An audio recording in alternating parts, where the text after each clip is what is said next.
Hello friends, যেহেতু চৈত্র মাস পড়ে গেছে তাই চৈত্র মাসের আর কি দোলের অষ্টমীর দিন থেকে অর্থাৎ 8 দিনের পর থেকে এই শীতলা পূজা শুরু হয়।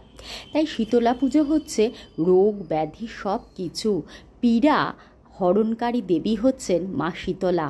ইনি সবাইকে তার পাখার হাওয়ার বাতাস দিয়ে দেহকে শান্ত রাখে, সব কিছুকে শান্ত রাখে। আর তিনি তার পুজো কিন্তু ডাব অবশ্যই দিতে হয়। আর তিনি তার ঝাঁটা দিয়ে সব কিছু রোগ সবার শরীর থেকে আর কি হরণ করে নেন।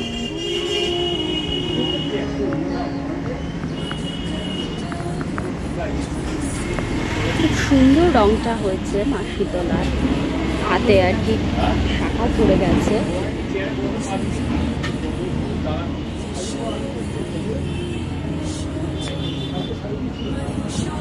এখনো মাকে পোশাক পরানো আর কি বসন পরানো বাকি আছে। আর এখানে অন্নপূর্ণাও দেখতে পাচ্ছি, আবার রক্ষাকালীও দেখতে পাচ্ছি।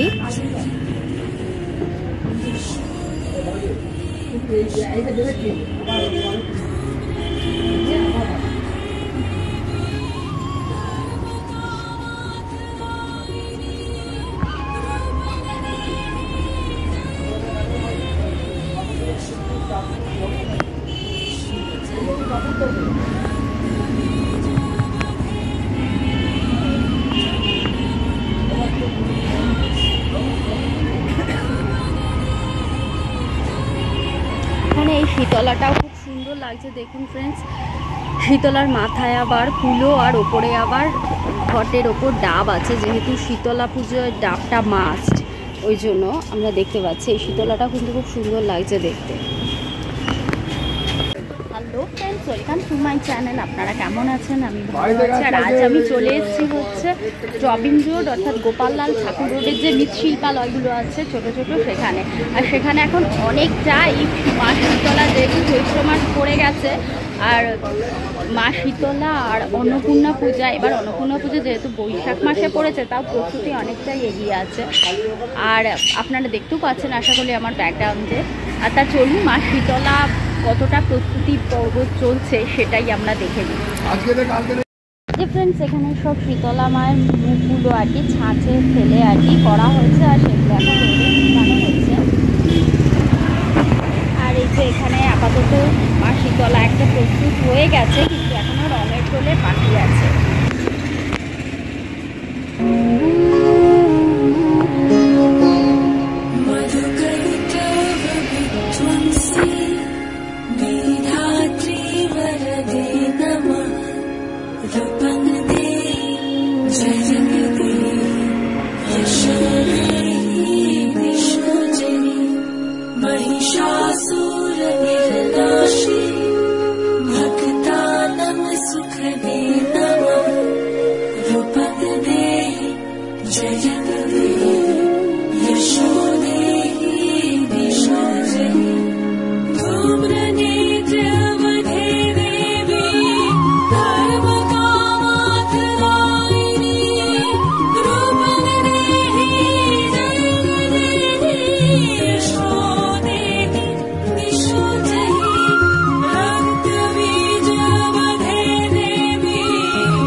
কতটা হাইট, কত ফুট?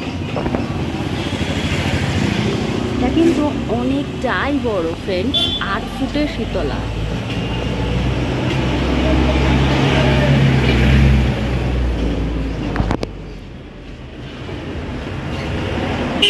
আর এখানে এখন রং চলছে।